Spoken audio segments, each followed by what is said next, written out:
Hello, my name is Malikar. Nice to meet you and welcome back to Steins. Sorry, think it's the whole. Let's go. So, last episode we discovered that part of Kagari's memory, the missing part kind of way, is Kurisu memories. We yet don't know how they got there, or anything like that, and why.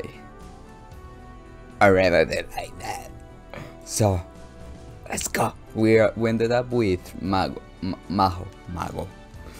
Magique, le Magique. Maho Yayo start at her computer monitor in days. In the rest of the world was still feeling the afterglow of New Year's excitement. The last time she came to Japan, it was still in the heat of the summer. She used her vacation days to come then. Her co-worker, MAKISE Kurisu, had suddenly died, and she wanted to see the place where she was murdered herself. Maho's feelings for Kurisu MAKISE were complicated. Until Kurisu had come to her lab, Maho had thought herself a genius. She graduated high school after skipping grades and joined a university lab while still in her teens. It was understandable that she felt that way. Everyone else said she was a genius too. But her pride was shattered into tiny little pieces by the arrival of Kurisu MAKISE. Kurisu MAKISE was the real thing. Maho didn't even come closer to her. She had realized that she could never be as smart as Kurisu. And she realized that she didn't want to be beaten by her anyway. It would have been so much easier if you could have hated her. It would have been so much easier to hate Kurisu. But Kurisu MAKISE wouldn't even allow her that much. She was a dedicated scientist, and that dedication carried over to her treatment of Maho too.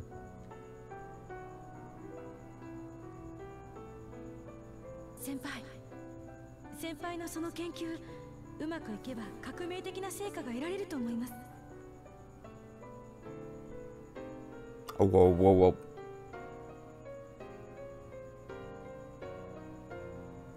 Oh, okay. Connecting. 私に何かできることがあれば手伝いますから言ってくださいね。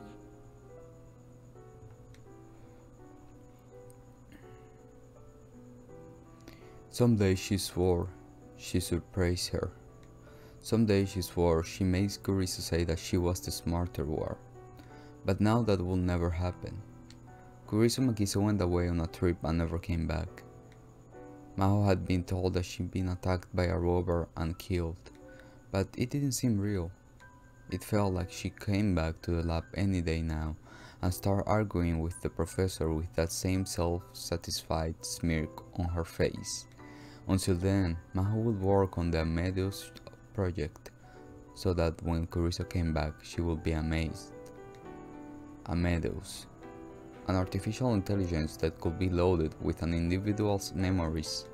It was possible to digitize memories by analyzing the nerve signals relating to the memories stored in the temporal lobe. It had been Kurisu, of course, who proved it. And then Maho and her team had turned that proof into Sable technology.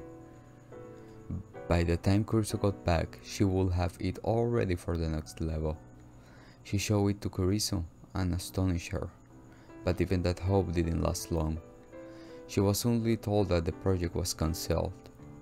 Of course, she couldn't accept it, but no matter what she said, no matter how many times she argued with the professor, she couldn't get the cancellation overturned. Amadeus went to sleep in the bottom of the lab server, along with Kurisu MAKISE digitizes memories. Kurisu MAKISE memories. Now they were in the head of another girl. How had that happened? There was only one possibility if it was possible at all.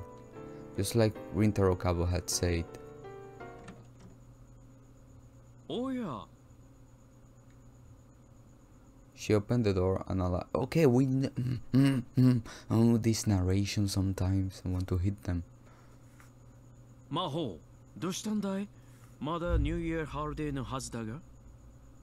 そういう教授こそわざわざ休みの日に出てきてるじゃないですか。Maho mentor Dr. Leskin was here in Japan for a month-long conference on artificial intelligence.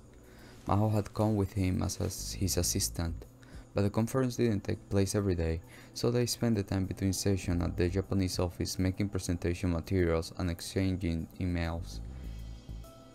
私の場合、休みといっても特にすることもないからね。ホテルにこもっていても息が集まるだけだし、それならここに来て仕事をしていた方がいい。だったら私も似たようなものです。For a researcher, doing research was a hobby. If nothing else, all the scientists Maho knew were like that. Of course, she came here today because she assumed Dr. Leskin would feel that way. 君にはいろいろとやることがあるだろう。例えば、デートとか。教授、あんまりしつこいとセクハラで訴えますよ。おっと、それだけは勘弁してくれ。Dr. Leskin slumped his long shoulders in the unique way that Caucasians always overreact. He seemed intent on bringing Maho and Okabe together. She and Okabe were both friends of Kurisu, and so they talked a lot, but there was nothing more to it than that. At least that's what she thought, probably. No, it's that, Maho. It's that. Don't make ideas on your head, eh? Okabe is with Kurisu, that's it. That's it! それじゃあ、お詫びというわけじゃないですが、一つ聞いてもいいですか？訴訟されないで済むのなら何なりと。じゃあ聞きますけど、アマデウスは今どうなっているんですか？どうも何も。今のところ進められる目処が立っていないことは君だってよく知っているはずだよ。それは分かってます。私が聞きたいのはアマデウスのデータはどうなっているかということです。研究室のサーバーに保管されているね。誰かがアクセスしたり持ち出したりは？ Leskin's eyes narrowed and he slowly shook his head. マホ、君がなぜそんな疑問を持ったのか私にはわからないが、エムデウスへのアクセス権はごく限られた一部の人間にしかないし、不正にアクセスされたという事案も起こってはいないはずだ。少なくとも今まで私のところにそのような報告はもたらされていない。私やクリスの記憶データも？もちろん。それじゃあ他に私が知らない人工知能のプロジェクトが動いているなんてこともありませんか？あるわけがない。我々の研究チームにはマホ、君の力が必要不可欠だ。私たちはクリスという才能を失った。それは大いなる損失だったが、彼女のいなくなった穴を埋められるのは君だけだと思っている。そんな君の知らないところで新たなプロジェクトなどを進めるはずがないだろう。そうですか。The compliment felt like a bit too much for her to take at face value. There were a lot of scientists who were always looking to get a leg up on the competition. If someone else got their glory first, everything you work on until that point would be useless. Even in the same team, there were only a few people you could really trust. But to Maho, Dr. Leskin was one of those people. 質問に対する答えはこれでいいかな？はい。では、私からの質問もいいかい？どうして急にそんなことを聞くんだい？それは。もしかして自分の秘密が誰かに漏れていないか心配にでもなったのかな？まあ、そんなところです。それなら心配ない。いかにエメデウスとはいえ、本人が秘密にしたいことは喋らないようにできている。君だって知っているはずだよ。それは保存されたデータについても言える。仮に何者かがデータを盗んだところで、本人がどうしても知られたくない部分はブラックボックスになっている。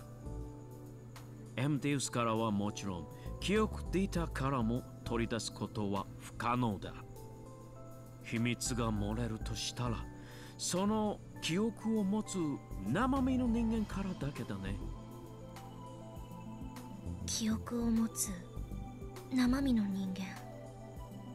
そう、つまり本人だけということだ。どうだい？少しは安心したかい？ええ、まあ。It wasn't that she didn't trust Dr. Leskin, but she couldn't relax until she'd seen for herself that no one had taken the data. Maho only thought it was possible to believe something after you've seen it yourself. That's how she thought a scientist should be. But right now she didn't have the access rights to do so. So in the end she was stuck with her doubts. She knew it was going to happen, but she couldn't stop herself from asking anyway. あら、 Oh. 二人ともいたのね。Do we like her? Or do we not like her? Huh?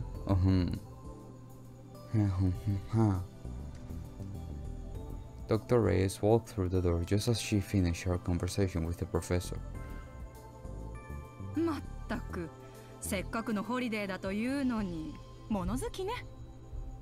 レイエス教授こそ。私はホテルにいてもやることなんてないから。Maho exchanged a glance with Dr. Leskin, then shrugged. That's just how scientists were. なになに？なんなのよ。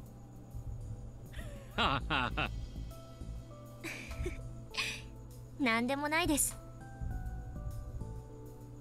She and Dr. Leskin laughed at Reyes' confusion, but the doubles in her mind lingered.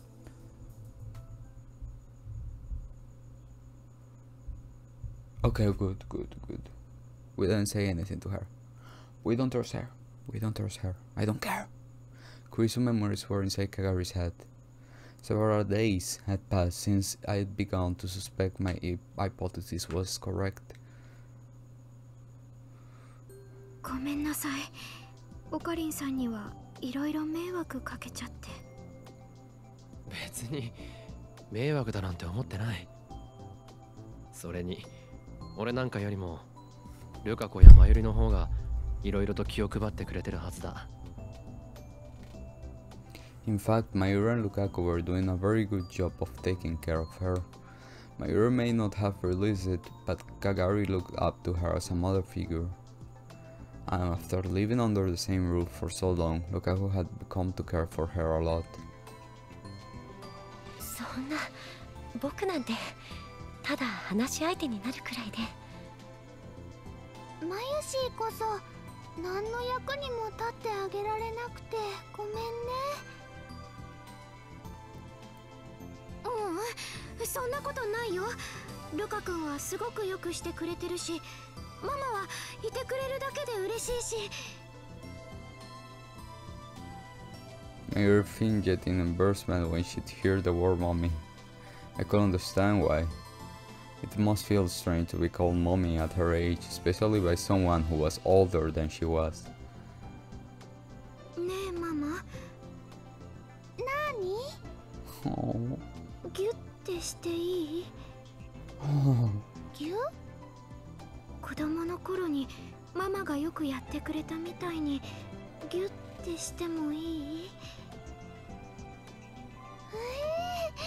わわ、照れちゃうな。ダメ？いいよ。Aww. Aww.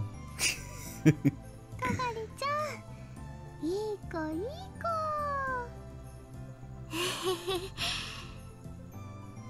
Mayuri never asked for details, but she seemed to sense what was happening to Kagari. She probably understood that this was the best thing she could do right now. Mama? It was strange. Kagari was a lot older, but when they were like this, they really did look like mother and child. ありがとう、ママ。Kagari slowly moved away from Mayuri. She looked a lot calmer than she had a moment ago. It was probably okay to talk to her now. Yes. それで、かがり、調子はどうだ？調子か。なんだかよくわからないかな。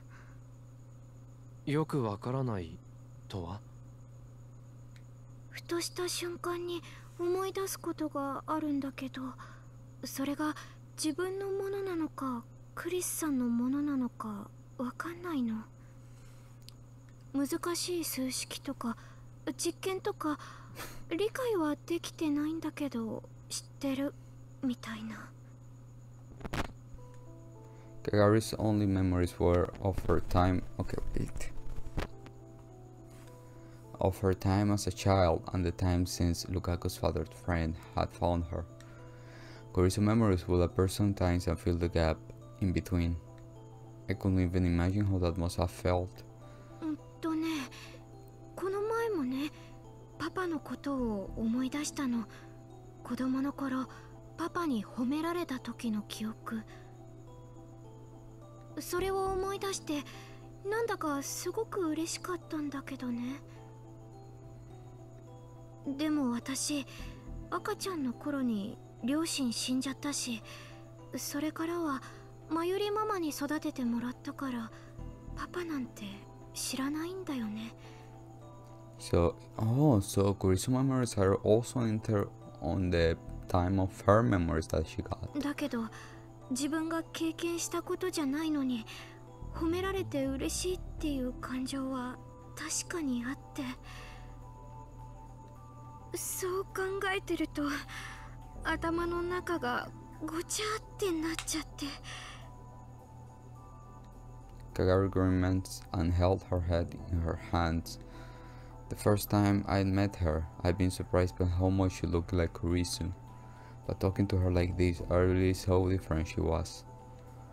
The way her expression was constantly changing, and the way she always overreacted was actually more like Mayuri. Was that because they were mother and child? そのクリスの記憶はよく出てくるのか？うん。前に比べると頻繁になったかも。そうか。ねえ、おかり。かがりちゃん、どうなっちゃうのかな？本来ならちゃんとした専門機関で検査してもらうのが一番いいんだろうが。But given her position, it wasn't that easy. あんまり検査はしたくないな。子供の頃もね、検査ばっかりしてたから。そうなのか？うん。PTSD を治すためだって言って。So she didn't seem eager to be looked at either. If more Kurisu memories woke up, what would happen to her? Will she be Kagari SHIINA with the memories of Kurisu MAKISE? Or will she become Kurisu MAKISE? A person's personality has more than just the sum of their memories, but memories were an important part of it. Once she had Kurisu memories, what would happen to her? At this point, no one knew. It was quite possible that up until now, no one had ever shared a person's memories before. あ、まゆりちゃん、時間。あ、本当だ。ねえ、おかり。この後、かがりちゃんのことを任せていいかな？ Of course. これから学校で進路についての説明会があるんだ。まゆしーたち、どうしても出なくちゃいけなくて。すみません。謝るなって。心配しなくていい。かがりはちゃんと家まで送っていくから。ありがとうございます。それじゃあかがりちゃん、また明日ね。うん、ママ、また明日。Once Mayuri and Lukaku were gone, it was just me and Kagari in the room. After a problem with Kagari's memory started coming up, I've been having her hold off on her job at the Brown 2 workshop, but I was still having her come here as much as possible during the day, in case something happened. Suzu and Tenoji were downstairs. That alone made me feel better. I suddenly felt Kagari's looking at me. どうした？改めて考えると、こうしてオカリンさんと話してるっていうのが不思議だなーって。不思議？どうして？だって私にとってのオカリンさんはお話の中の人だったんだもん。Ah, okay. お話の中？ダルおじさんやママから聞くお話の中の人。Oh, that's right. According to Suzu, I was going to die in 2025, which meant that in Kagari's time, I was no longer alive. ママはね、いっつもオカリンさんの話をしてたよ。オカリンがママを助けてくれた。オカリンがママの彦星様なんだよって。あいつ、未来になってもそんなことを言っているのか。Now it was my turn to be embarrassed. だからね、私もずーっと気になってたんだ。ママがそんなに大切に思ってるオカリンさんってどんな人なんだろうって。みんなが話題にする岡部倫太郎っていう人がどんな人なんだろうって。もしかしたらちょっと憧れてたかも。Oh. からかうのはよしてくれ。オカリンさんたら照れちゃってる。Kagiri clearly had the upper hand here. でもそういう意味ではマキセ・クリスって人もそうかな。クリスが？マキセ・クリスっていう人の名前もママやダルおじさんの口によく上ってたから。 Why? ずっと昔に亡くなっちゃったのに、そんなに影響のある人ってどんな人だろうって。そのマユリはクリスのことをなんて？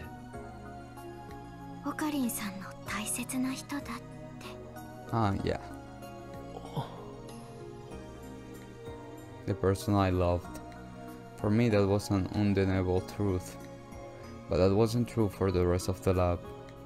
In this world, Mayuri had never met Kurisu, and I had tried as much as possible to avoid bringing her up. But thanks to me, even in the future, she still feels that way. そうだ。今から買い物に行くんだが、よかったら一緒に来ないか？買い物？ああ、まだこの辺りのことよく知らないだろ？いいの？もちろんだ。After what happened in the last phone line, it was probably a good idea to keep her from going outside too much, but she probably needs a change of pace. No, she doesn't, because it's dangerous. Okabe, no, we don't have flipping and emails. Don't take risk. It was still afternoon. As long as we stuck to Busy Street, we had probably be fine. やった。実はね、いろいろ欲しいものもあったんだ。欲しいもの？ A lot. 日用品とかいろいろね。ルカ子が用意してくれてるんじゃないのか？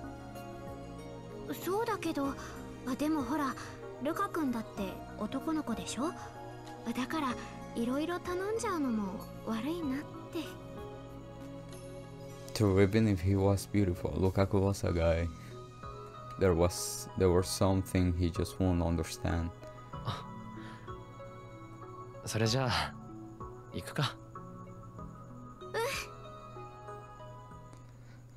Please, nothing bad happen. Please, や nothing っぱ bad りす happen. ごいよね。 Kagari's eyes were shining as she looked up and down the street.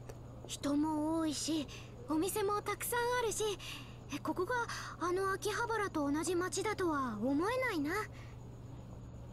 未来の秋葉原はどんなところなんだ？一言で言うと、そうだな。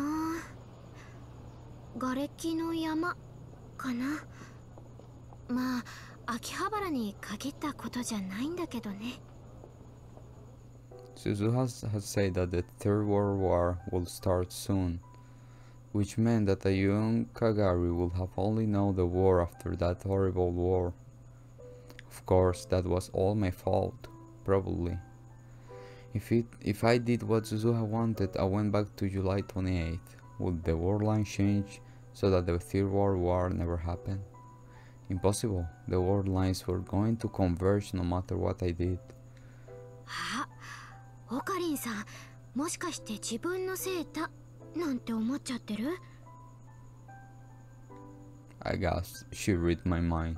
その反応は図星だね。でもその考えはダメ。バッテンなのだ。私の知る限り、ママもタルおじさんも誰もオカリンさんを責めてなんていなかったよ。だ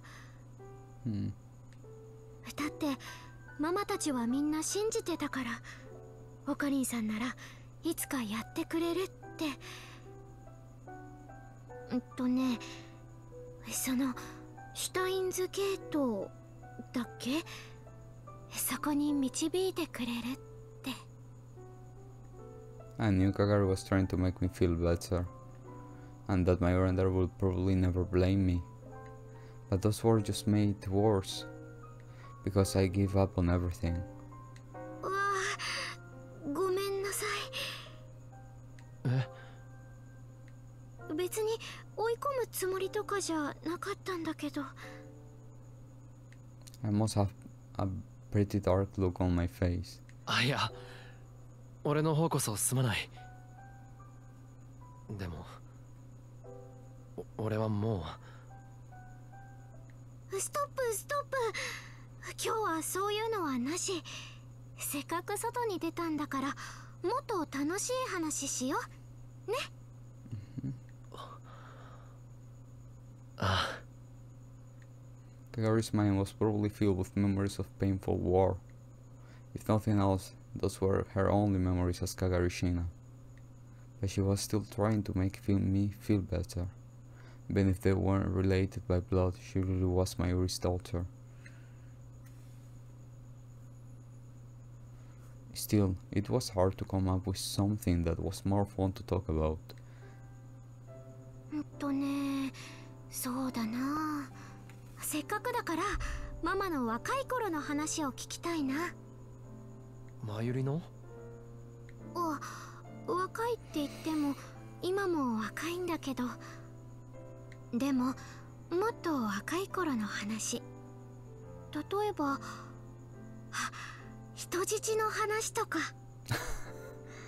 マユリはそんなことまで君に話しているのか？うん、私ね、オカリンさんの話をする時のママの顔が大好きなの。とっても大切な宝箱をそーっと開けるみたいな、そんな顔っていうのかな。その顔とその時の声と、それを思い出すだけですっごくあったかい気持ちになれるんだ。To Kagari, Mayuri must have felt like a star shining in a world of darkness and mud. A star shining brighter than anything else in the night sky. 別に大した話じゃないさ。大好きなおばあさんが亡くなって、ずっと悲しんでたあいつが今にも消えてしまいそうで、それで口から出た痛々しいセリフだ。お前は俺の人質だって。 Hearing it from another person made me so embarrassed that I want to go hide. 若かったんだ。若さゆえの過ちというやつさ。Okabe. それでもその言葉はママを救ってくれたんだよね。どうだろうな。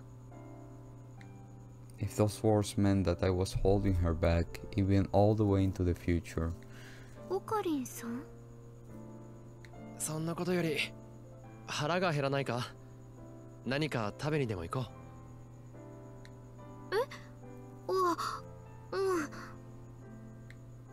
I start walking ahead in a effort to change the subject. Kagari seemed hesitate as she tried to keep up. 何か食べたいものあるか。私は何でもいいかな。そういうのが一番困るんだ。だってこの時代の食べ物って何でも美味しいんだもん。びっくりするくらい。未来じゃ何を食べてたんだ。お芋とかそういうのばっかりかな。あ、でもママが毎日違う味付けしてくれてたから。Oh. まゆりが？うん。まゆりの料理はうまかったのか？うん。そうか。The human animal was capable of growth, it seemed. Well, Yuki had been teaching her a lot lately. Maybe that had paid off. だから私は何でもいいよ。Alright then. お帰りになさいませ、ご主人様。あ、オカリン、それにカガリニャンも。I chose to stop by May Queen, and it was packed. 今日は混んでるな。そうなのにゃ。今日からアニメとのタイアップキャンペーンが始まったのにゃ。Come to think of it, there was a sign out front with some anime characters on it. I've seen those characters all over town. おかげで大繁盛で満席なのにゃ。30分くらい待ってもらったら入れるようになるんやけど。そういうことならまた今度にするよな。うん。もっとゆっくりできそうな時に出直してくるね。せっかく来てもらったのにごめんにゃ。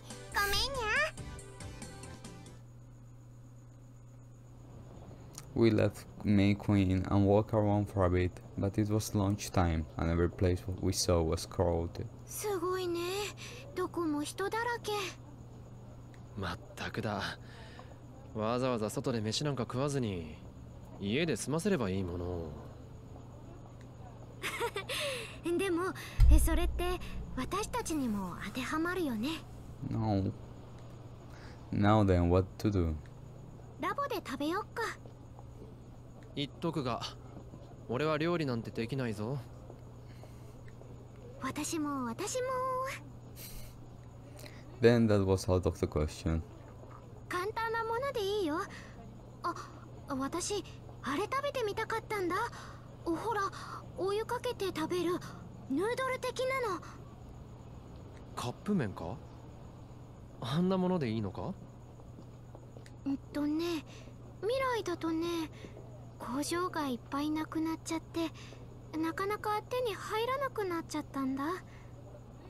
ダルおじさんがいつも食べたいって言ってて、ずっと気になってたの。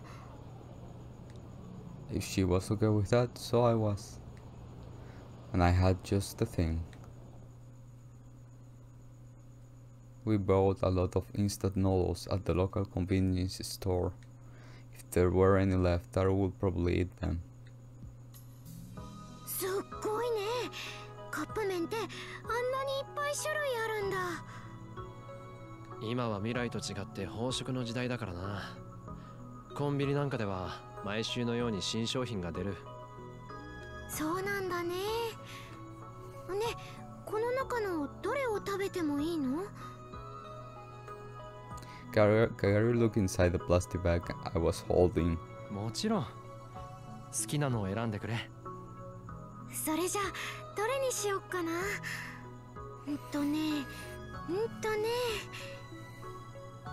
She looked like just a child the way she put her finger to her lips as her eyes shone. 私これにする。塩味の。なんなら2つでも3つでも食べてもいいぞ。本当？でも食べ過ぎちゃうと太っちゃうしな。She had so many different expressions that I never got tired of watching them. そういえばさっき他にも何か買ってたみたいだったけど。ああ、これだよ。Dr. P? Oh! これって。フォークだよ。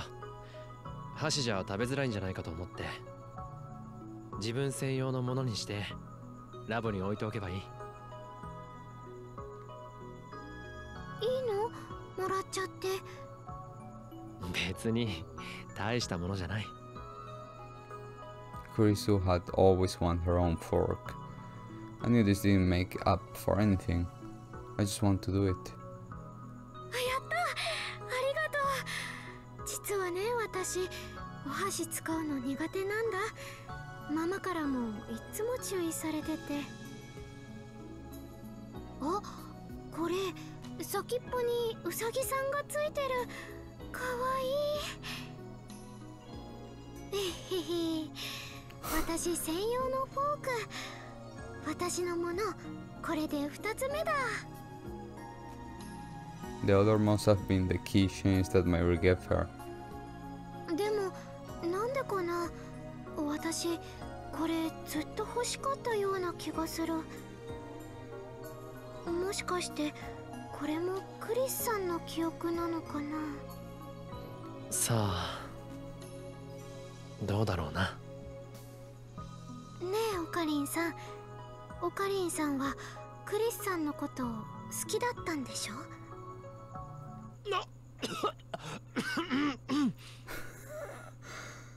？I almost choked at the unexpected change in direction of the conversation. 大丈夫？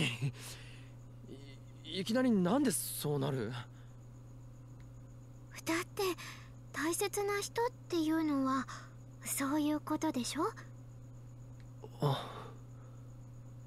で、どうなの？好きだったの？ She seemed genuinely interested. I guess she was the right age for that. まあ、あいつとの出会いが俺の人生を大きく変えたのは確かだな。ああ、ごまかした。ずるい。でも人生を変えるほどの大切な人か。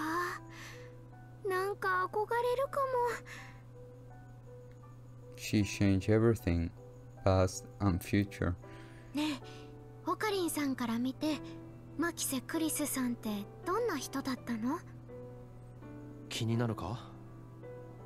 自分の頭の中にある記憶の持ち主のこともっと知りたいよ。俺が教えなくてもそれこそ記憶として頭の中にあるんじゃないのか？それが自分で思い出そうとしても思い出せないんだよね。時々断片的に出てくるだけで。それも大抵難しいことばかりだから、もっと人間的な部分っていうの、そういう人となりとか教えてほしいなって。Kagari had never actually met Kurisu, had she? If she was sharing the memories of someone she never met, it would make sense if she wanted to know more about her. あいつはマキセ・クリスはとにかく好奇心の強いやつだったよ。ふむふむ。その上頑固で自分が正しいと思ったことは誰に何を言われても決して曲げることはなかった。そうなんだ。不遜で強がりでそのくせ寂しがり屋で。Ah. The memories of all the conversations I had with Kurisu and everything I gone through with her came flooding back into my mind. I talked to her here just like this once before, come to think of it. Not in this world line though. それに怒ると怖かった。怖い？どんな風に？回答して海馬に電極ぶっ刺すなんて物騒なこと言われたりしたよ。へ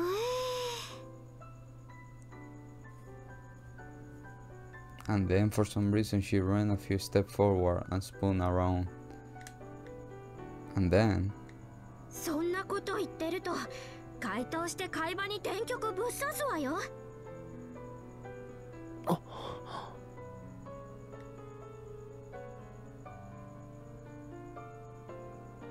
今すぐ回答して海馬に電極ぶっ刺してやろうかしら。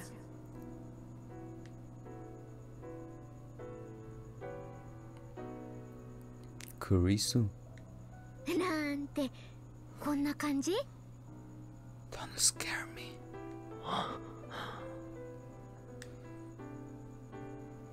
オカリンさん？いや。The memories of Kurisu inside KAGARI. If they could be perfectly replicated inside KAGARI's head, would KAGARI SHIINA become Kurisu MAKISE? It was a stupid idea. Personality and memories were different things. But even so, if her memories turned into Kurisu completely, if that happened, オカリンさん。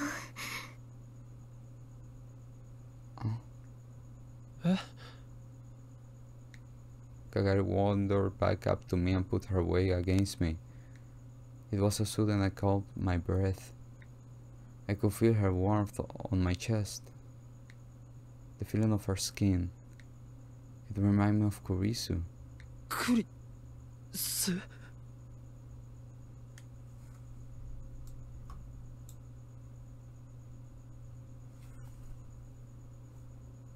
Don't do this to me.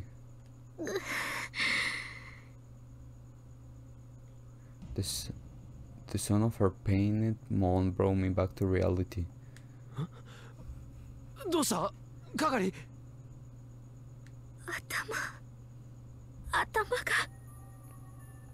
頭が痛いのか？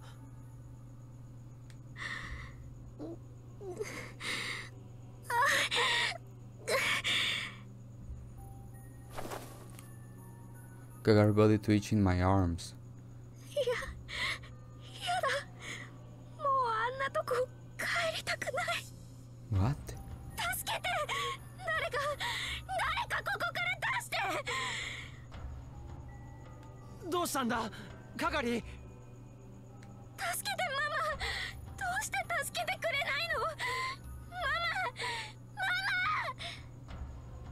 ママ！落ち着け！落ち着くんだカガリ！ I grabbed her hands to keep her from struggling anymore. The people on the street were staring at me, but I didn't have time to think about it. 大丈夫だから。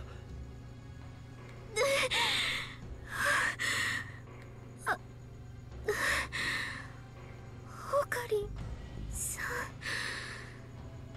ん。歩けるか？とにかくラボに戻ろう。 She finally calmed down but seemed to still be in pain. I let her lean on my shoulder as I took her back to the lab.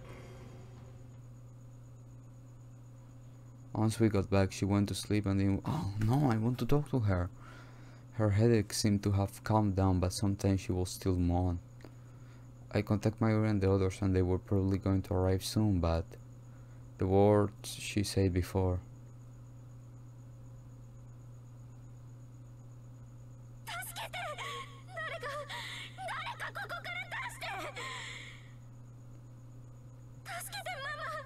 助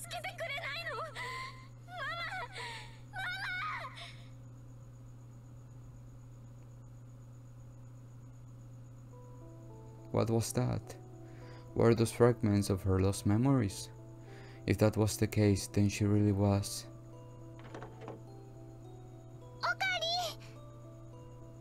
Just as I went to look at the clock, the door opened and Mayuri Lukaku came running in. 係さん、大丈夫なんですか？ああ、今はよく眠っている。よかった。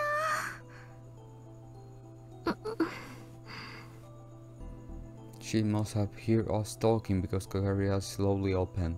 かがりさん。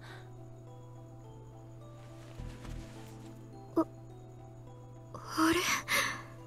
ここ、どこ？ She looked around afraid. 落ち着いて。ここはラボですよ。ラボ？日本？そうだよ。日本の秋葉原だよ。日本。私、日本に。ああ、そっか。私、交換留学で。Ah? Wait, no.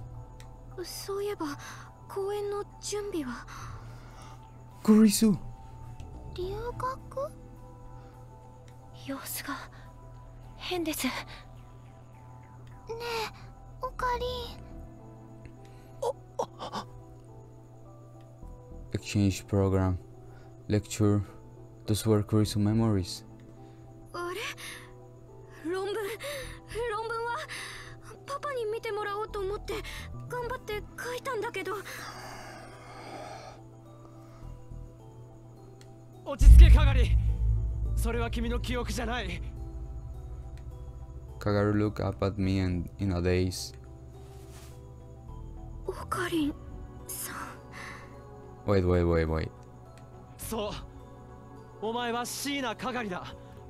マキセ・クリスじゃない。かがり。私はシーナ・かがり。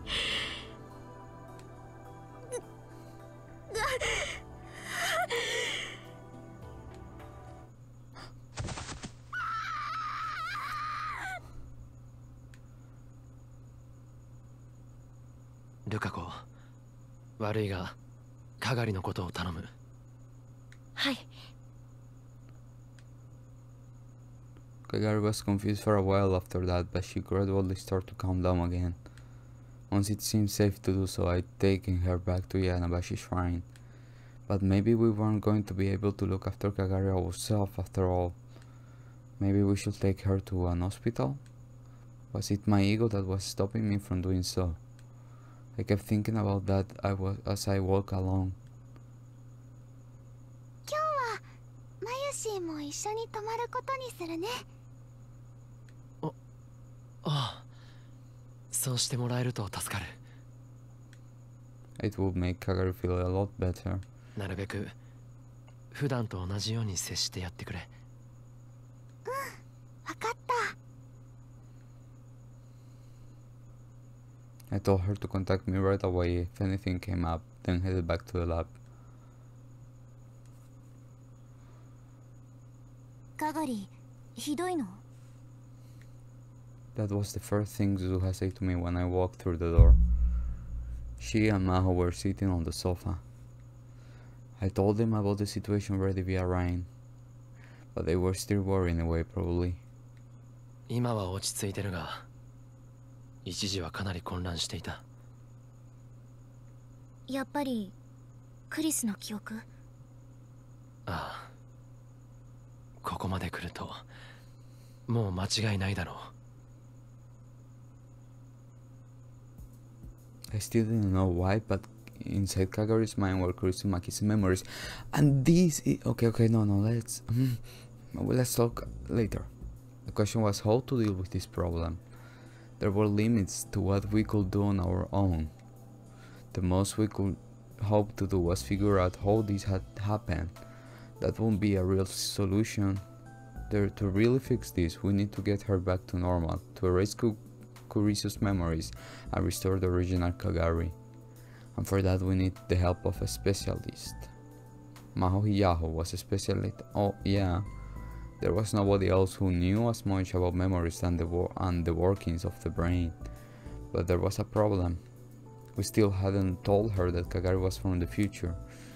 In this storyline, Maho didn't know Suzuha and the others that well, of course. She didn't know about the future older time machine. Was it okay to... Yeah, tell her. ねえ、あなたたちはかがりさんとはどうやって知り合ったの？漆原さんのところに来る前は彼女はどこで何をしていたのかしら？かがりは千葉の県境で倒れていたところを助けられたんだ。意識を取り戻した時点でそれ以前の記憶はなかった。 That was the same as the last word でも line. 子供の頃の記憶はあるんでしょ？鈴葉さんは彼女と知り合いだったのよね。子供の頃の彼女はどこで何をしていたのSuzuha looked at me silently. Who is texting me and why? Is Kagari okay? I don't know. You are with her. I will do so. That's right, Aru and Maho are helping, and so are you. And we got your help too, so it will be fine. Yep, my Yushi will do her best. Yeah, keep it up. Thanks, Sakarin. She felt responsible of what Kagari was going through right now, probably. I could see on her face that she wanted to bring back the old Kagari somehow. おじさん、どうする？ヒヤジョーさんに話しても。 Maho was a scientist. If we told her the truth, she would be sure to take an interest in the time travel. She may start working on a time machine. This was a big risk, but かがりを救う方法を突き止めるためにはやむを得ないか。 I thought for a moment, then nodded. My priority right now was helping Kagari. Suzuha nodded back and then turned to face Maho. 今から話すことを知っているのはごく一部の人間しかいない。だからヒヤジョーさんも決して他の誰かに漏らしたりはしないで。なんなの急に。Maho seemed overwhelmed by the sudden chill emanating from Suzuha. But Suzuha kept talking. 冗談に聞こえるかもしれないけど、冗談なんかじゃないんだ。約束できるか否か、答えは2つに1つだ。Maho looked at me, hesitating. But she must have seen something in my face. わかったわ。誰にも言わない。約束する。She nodded. それじゃあ、まずはさっきの質問の答え。子供の頃、私とかがりがどこで何をしていたか。私たちは第三次世界大戦が終わった後の未だ各地で内戦が続く戦時下に暮らしていた。2036年のね。Maho's mouth hung open for a second, but soon her cheeks flushed with anger. からかわないで。人が真剣に聞いてるのに。Suzuha remained silent. Her eyes were ice cold and staring straight into Maho's. ヒヤジョーさん、鈴葉が最初に忠告したはずだ。これは作り話でも冗談でもない。鈴葉とかがりは25年後の未来からやってきた存在なんだ。タイムマシンでな。タイムマシン？そんなものが作れるわけが。その理論の大元を作ったのがマキセ・クリスだと言ってもか。Bam! The second I said Kurisu name, the anger vanished from her face. そんなの。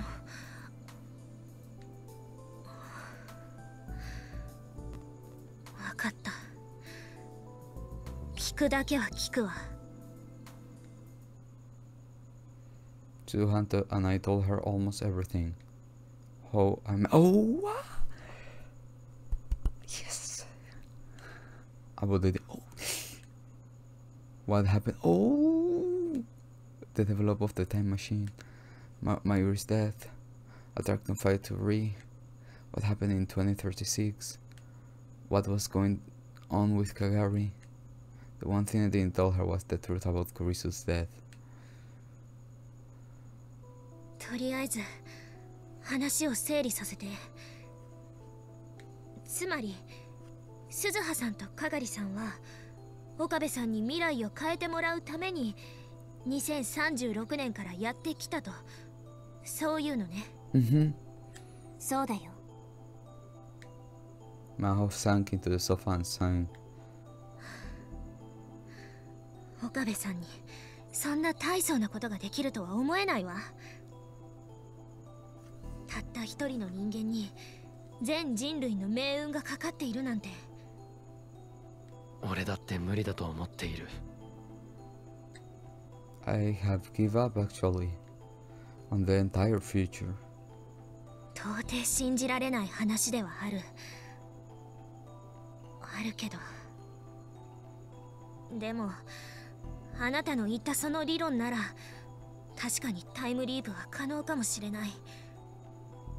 それに何よりその理論の元を作ったのはクリスなんでしょ。だったら検証に値するわ。だってあの子は天才だもの。Her words together seemed like a mixture of admiration, jealous, and envy. 信じるんだな。その代わり今度見せてほしいわね、そのタイムマシンを。 Okay. 乗ってきたって言うならあるんでしょ、どこかに。ある。すぐ近くにね。検証作業は必要だけど、とりあえずあなたたちの話を信じることにする。だからあなたたちも私に信じさせるよう協力して。わかった。Let's go. Not really, let's go. There was no hesitation in her voice. ありがとう。 If Suzuha said it was okay, it wasn't my place to speak. If Maho was going to help, that was all that mattered. 話をかがりの件に戻そう。さっきも言ったようにはぐれたのは彼女が10歳の頃。そしてそれ以降先月になって見つかるまでの足取りは全くつかめていない。俺はその間彼女が海外にいたんじゃないかと考えている。 For how long, I had no way of knowing. It may have been the whole time or perhaps only a week. オカリンおじさんの仮説だとビクトル・コンドリア大学にいたことになるね。ああ。そして何らかの形でアマデウスと接触した。 The look on Maho's face was one between acceptance and resignation. She sang loudly.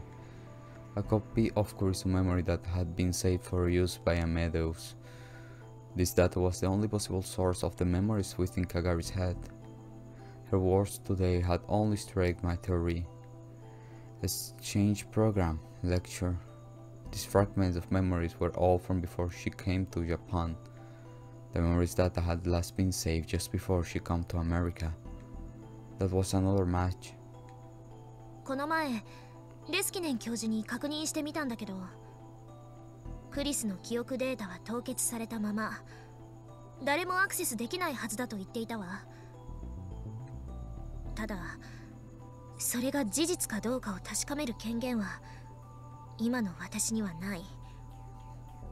それにプロジェクトが凍結される前に何者かがデータを持ち出したことだって考えられるし。持ち出すことのできる人間はアマデウスの研究に携わっていた人間に限定されるんじゃないか。そうとは限らない。外部からサーバーに侵入すれば誰にだってできることよ。 Hack it. Anyone was an exaggeration. Your average person would have a clue. You have to be a super hacker. 問題は目的ね。岡部さんの仮説が正しいとして、なぜそんなことをする必要があったのか。The most obvious possibility was that someone wanted access to Kurisu's MAKISE's mind, but Amadeus should suffice for that. There was no need to move her memories into another person's brain. And why would they want her mind that badly anyway? She was a genius, sure, but she's only published a single paper. There was no reason to think it would be that important to anyone. Unless... もしクリスの記憶の中にタイムマシン理論の基礎があることを何者かが知ったとしたら、 someone out there would want it.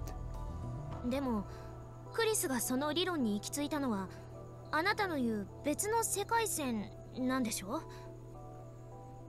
中鉢論文を知ってるか？中鉢？それってロシアに亡命した？そうだ。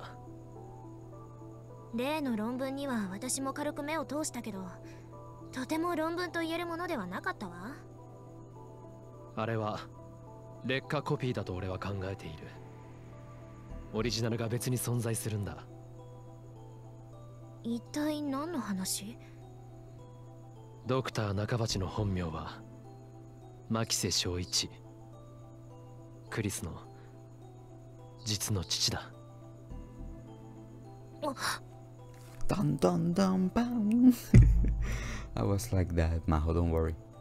I thought back to what I saw that day.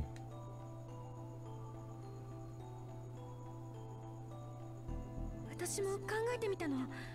タイムマシンは作れるのかどうか。読んでパパの意見を聞かせてほしい。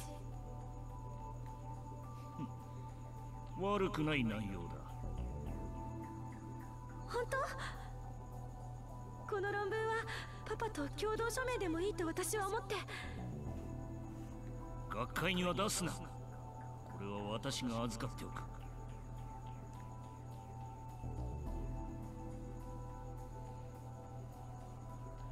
そういえばクリスが日本に行く前に言ってたの、父親に会うって。新しい理論の発表会をするらしくて、その招待状が来たって。That day, Nakabashi had stole Kurisu paper, and after he gone to Russia, he published his own paper. I hadn't seen it myself. Whenever I thought about it, I always thought about what I seen that day and what happened right after, so I've been avoiding it. But I hear the professor at school talking about it. It was so terrible that it had become something of a running gag, but it was just a bad copy of an original. If that what being published was just Nakabashi's own reinterpretation of Kurisu theory, and her original still exists somewhere else. That's right. Kurisu had written the original theory. It had to be better than that. She actually succeeded in making the time leap machine. それじゃあ、その論文の存在を知った誰かがクリスの記憶からタイムマシンに関する理論を取り出そうとしてるってこと？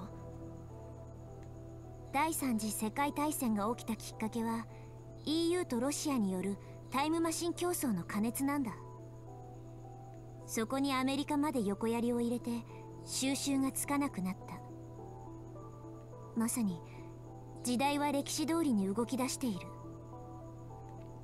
Those people had attacked the lab in the last war line. Tenoji had said they weren't Japanese, but they were military. Some military wanted Kurisu time machine theory. That would explain why they chose to download her memory into Kagari's mind. Amadeus would never talk about something that he didn't want to talk about. Oh, but what about a human? There were truth serum and torture methods. A human could be forced to talk, maybe. Maybe they done that to Kagari. Of course, this was just a guess. But it was a military that had tried to kidnap Kagari. It was quite possible. 記憶のデータを脳に移植するか。可能なんだろう、今の技術でも。クリスはそれを成し遂げた。それはクリスが研究していたことの応用だと言っていた。ええ、そうね。可能よ。それにもともとアマデウスはそのために作られたものなんだし。 Medical application, wasn't it? The skin had talked about it at the seminar, and Maho had interpreted. In this world line, Amadeus had been shut down, and the seminar had never happened though. Maho gave me the same explanation I'd heard before. I was right, and memories that the transplants were theoretically possible. クリスの考え出した Oh my god. タイムリープマシンだってその応用だわ。もっともそのどちらも自分の頭の中に自分の記憶を移植するという目的で作られたものだがな。 And Kurisu had said that even that was dangerous. じゃあ他人の脳に別人の記憶を移植するとどうなる？単純に OS の違う PC のハードディスクに別のデータをコピーというわけにはいかないと思う。そもそも人間の脳のキャパシティがどれくらいあるのかすら分かっていないの。容量的なことだけを言えば20歳の女性2人分の記憶くらいは余裕で保存できるというデータはあるけど。 Daru had once told me that the brain storage capacity was 3.24 terabytes. だけど問題はそれ以外の部分。岡部さんの言う通り自分自身の頭に記憶をダウンロードすることすらまだ実用段階には至っていない。それなのに他人の記憶をとなるといつ齟齬を起こしてもおかしくないわ。そして実際に今そのエラーは起きつつある。このまま放っておくとカガリはどうなる？ひょっとしてマキセ・クリスになってしまうのか？記憶と人格は別物よ。脳の中で記憶を扱うのは海馬と大脳皮質。一方で人格は前頭前野の働きによって形成されている。それらの働きはお互い密接につながっている部分も大きいわ。 Different parts of the brain had different functions, but they weren't completely independent. Memories probably play a large role in forming your personality. 2つの記憶が混在することで脳に対する負担もかなり大きくなってるはず。このまま放っておいた場合、最悪カガリさんの人格は崩壊よ。Zuzua slammed her fist into her knees in frustration. それを防ぐ手立てはあると思うか？カガリさんの頭の中からクリスの記憶を取り除くしかないでしょうね。できそうか？脳のデータが解析できれば、あるいはでもできるようになるとしても何年先か。Zuha's fists were clenched so tightly I could almost hear the sound. I could tell she was blaming herself for letting Kagari run away. 一つ手があるとするなら The laptop? もう一度過去のカガリさんの記憶を上書きすることかしら。もう一度記憶を？そもそもカガリさんの記憶を操作した人間はカガリさんの記憶を残すつもりはなかったと思うの。 She may have been right. Putting two sets of memories in one mind was just asking for problems, which means that the experiments they done on her had resulted in a different outcome that they intended. In a sense, they had failed. だったら Stupid! もう一度カガリさんの記憶をきちんとした装置で脳に上書きしてあげれば、あるいは元通りにできるかもしれない。しかしそのためにはカガリの記憶データがないと。バックアップが取ってあることを期待するしかないわね。装置はどうする？簡単に見つかればいいけど。ないなら作ればいいわ。そんな簡単に？でもクリスは作れたんでしょ？ Yes? So, you can maybe did. Alright. It had to work similar to the time leap machine. だったら私にも作れる。うん。作ってみせる。I may be able to help with that. 問題は Freaking 記 laptop. 憶データがどこにあるかね。こればっかりは何とかして突き止めるしか方法がないわ。But there simply wasn't enough information. All we knew was that it was a non-Japanese Western military, and that information wasn't solid either. If anyone held the key, it was the woman in the motorcycle suite.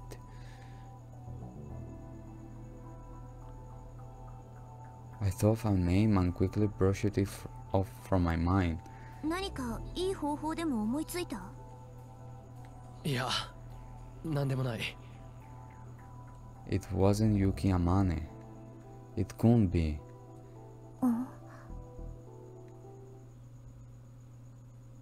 We talked late into the night trying to come up with a way to find out who had done the experiments on Kagari. But even though we spent a lot of time on it, none of us had any good ideas.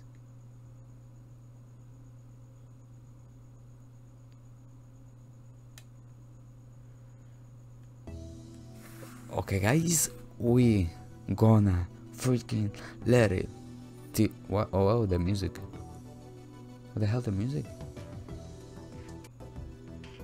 I like it. Okay, so what I was going to say. Okay, we have discovered they did put experiments on Kagari. Obviously, they did experiments on Kagari. Was in America. What else can we have with that? Because they want a Kurisu mine, or what do I say? The theory of time machine, and that's why they put it on a human brain and not on a Meadows. Because what Okabe said, like, a human can talk, Amadeus will never talk. Now we just need who did it and how they did it.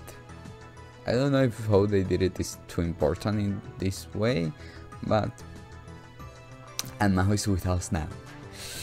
Now they just need to freaking open that laptop, or they won't open the laptop. Please open the laptop. So guys, oh my god, this is so good. So guys, thank you so much for watching, and see you in the next one. If you guys want, I don't know. Myself in this city